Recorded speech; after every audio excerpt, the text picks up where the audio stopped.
Very good morning students. So మీకు screen కనిపిస్తుంది అనుకుంటాను. పీరియాడిక్ టేబుల్ ఆఫ్ ఎలిమెంట్స్ అందరికీ తెలిసే ఉంటుంది. మనకు ఆవర్తన పట్టిక, మన కెమిస్ట్రీ అనగానే మనకు గుర్తుకొచ్చేది పీరియాడిక్ టేబుల్. ఇందులో మనకి ఆవర్తన పట్టికలో గ్రూపులు మరియు పీరియడ్లు ఉంటాయి. అనగా నిలువుగా ఉన్న వాటిని గ్రూపులని, అడ్డంగా ఉన్న వాటిని పీరియడ్లని అంటాము.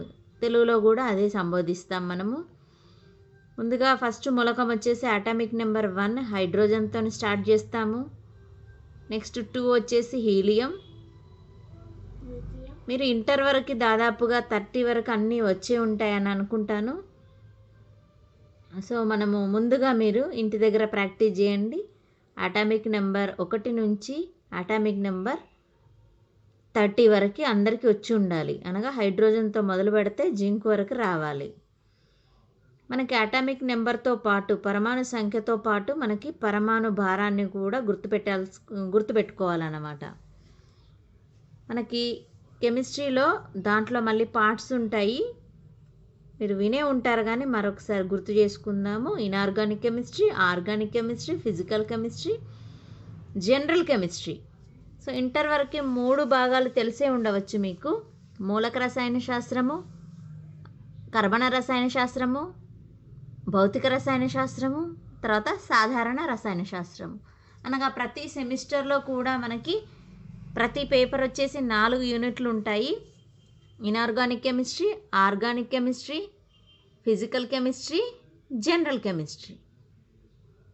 వీటినే మనం తెలుగులో మూలక రసాయన శాస్త్రము, కర్బన రసాయన శాస్త్రము, భౌతిక రసాయన శాస్త్రము, తర్వాత వచ్చేసి సాధారణ రసాయన శాస్త్రం. మనకి ఫస్ట్ లెసన్లో మూలక రసాయన శాస్త్రం తీసుకున్నట్టయితే మనకు 8th క్లాస్ నుంచి కూడా మనము పరమాణు నిర్మాణం చదువుకుంటాము. 10thలో కూడా అదే లెసన్ ఉంటుంది. పరమాణు నిర్మాణం తర్వాత ఆవర్తన పట్టిక, పీరియాడిక్ టేబుల్, ఆధునిక పీరియాడిక్ టేబుల్ లేదా మోడర్న్ పీరియాడిక్ టేబుల్ అంటాము. దీని తర్వాత మనకి S block, P block, D block, F block. ఈ విధంగా మనము డిగ్రీలో కూడా మూలక రసాయన శాస్త్రం ఫస్ట్ భాగము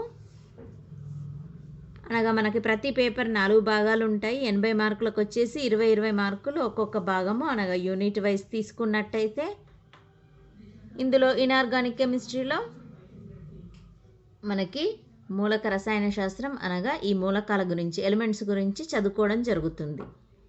మూలకాలు అనగానే మనకు గుర్తుకు రావాల్సింది దాని యొక్క సింబల్ ఏంటి, దేంతోని సూచిస్తాము హైడ్రోజన్ని.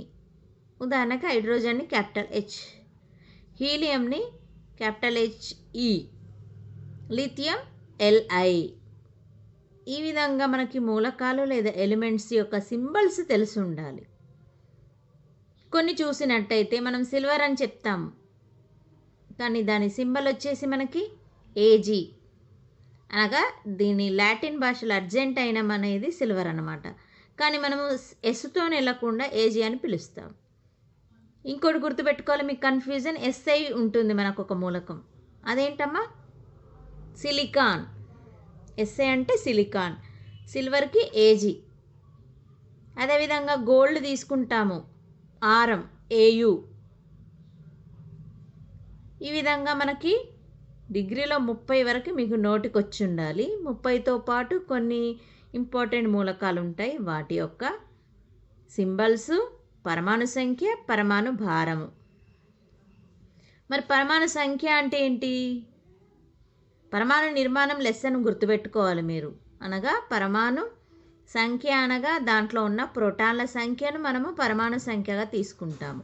So atomic number is equal to the number of protons present in the element, in the atom. మరియు పరమాణు భారం అనగా ఏంటి? అటామిక్ వెయిట్ అనగా, పరమాణు భారం అనగా ప్రోటాన్లు మరియు న్యూట్రాన్ల మొత్తము. So the sum of the number of protons and number of neutrons is equivalent to atomic weight. అనగా మనకి ప్రతి పరమాణు యొక్క ఆటమ్ యొక్క atomic number and atomic weight గుర్తుపెట్టుకోవాలి. వీటితోని మనం ఏమి చేస్తాము, మనము కెమిస్ట్రీలో ఇవి ఎందుకు అవసరము మరి? యాటమ్స్ని కలిపితే వచ్చేవి మాలిక్యూల్స్, అనగా పరమాణువులు కలిసిపోయి అణువులు ఏర్పడతాయి.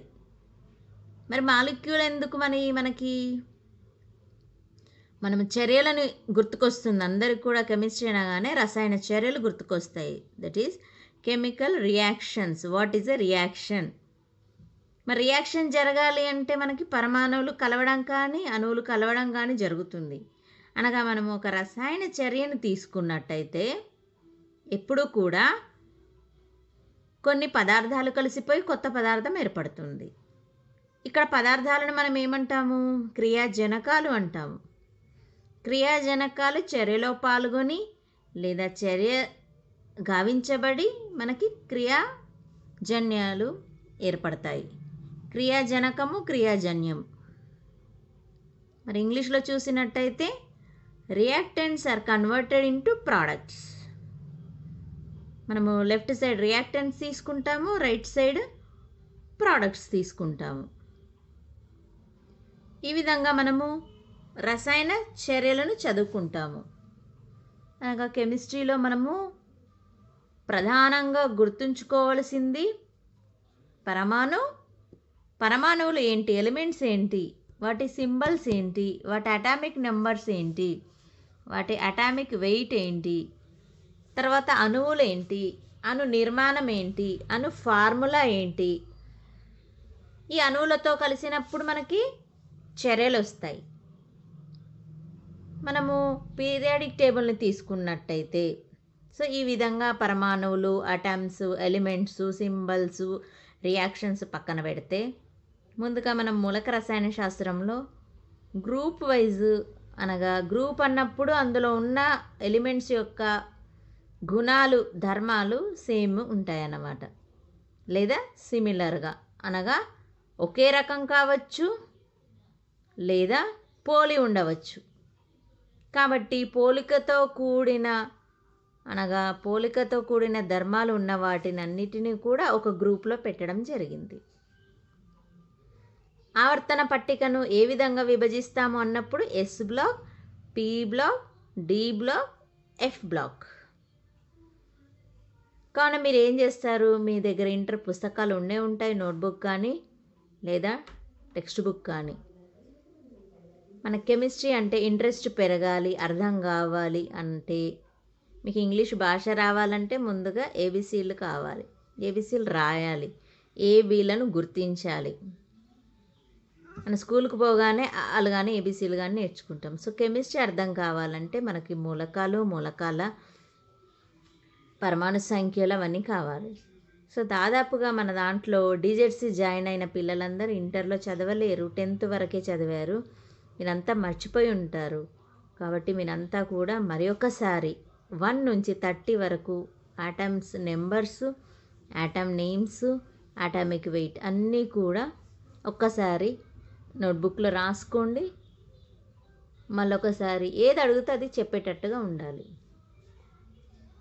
మనకు వచ్చేసి లెసన్ ప్రకారం చూసినట్టయితే ఎస్ బ్లాక్ను వదిలేయడం జరిగింది, పి బ్లాక్ మాత్రమే ఉంది. ఎస్ బ్లాక్ అన్నప్పుడు ఫస్ట్ గ్రూప్, సెకండ్ గ్రూప్ మాత్రం వస్తాయి. ఎందుకనగా ఎస్ ఆర్బిటాల్ ఒకటే ఉంటుంది, అందులో గరిష్ట సంఖ్య 2 మాత్రమే. అనగా మనం వ్యాలెన్సీ కర్పరంలో వ్యాలెన్సీ ఎలక్ట్రాన్లు ఎస్లో ఉన్నట్టయితే వాటిని ఎస్ గ్రూప్లో పెడతాము, అనగా ఎస్ బ్లాక్లో పెడతాము, ఫస్ట్ గ్రూప్, సెకండ్ గ్రూప్. అయితే మన లెసన్స్ ప్రకారం, సిలబస్ ప్రకారం చూసినట్టయితే మనకి ఎస్ బ్లాక్ లేదు, పి బ్లాక్తోని స్టార్ట్ అవుతుంది. ఈ పి బ్లాక్ తర్వాత మనకు వచ్చేసి మూలకాల కంటే ముందు రసాయన బంధం లెసన్ ఉంది. కానీ మనము బాగా అర్థం కావాలంటే పి బ్లాక్ మూలకాల గురించి చదువుకున్నాక రసాయన బంధం లెసన్లోకి వెళ్ళాలి. అనగా ఎలిమెంట్స్ ముందు చదువుకున్నాక కెమికల్ బాండింగ్కి వెళ్తాం. మా స్టూడెంట్స్ మీరు మళ్ళొకసారి వినండి. కెమిస్ట్రీ ఎప్పుడైనా కూడా ఇటు వినడము అటు మైండ్లోంచి వెళ్ళిపోతూ ఉంటుంది. కాబట్టి రాయడం, ప్రాక్టీస్ చేయడము, చదవడము కంటిన్యూస్గా ఉండాలి. అప్పుడే మనకు కెమిస్ట్రీ అర్థమవుతుంది, గుర్తుంటుంది. సో ఈ విధంగా మీకు రోజు కూడా ఏదో క్లాసు నోట్స్ నేను చెప్తూ ఉంటాను. బట్ మీరు క్రమం తప్పకుండా నోట్స్ రాయడం చదవడం మాత్రం మర్చిపోకండి. ఓకేనా? ఈరోజు వరకు మనకి atoms, atom symbols, atomic number, atomic weight అవన్నీ కూడా నేర్చుకోండి. నెక్స్ట్ క్లాస్లో మనము మాలిక్యూల్ స్ట్రక్చర్, మాలిక్యులర్ ఫార్ములా అనగా అణువులు, ఉదాహరణలు, అణు ఫార్ములా అంటే ఏంటి, ఏ విధంగా ఫార్ములా రాస్తాము అవన్నీ నేర్చుకుందాము. ఓకేనా? Thank you.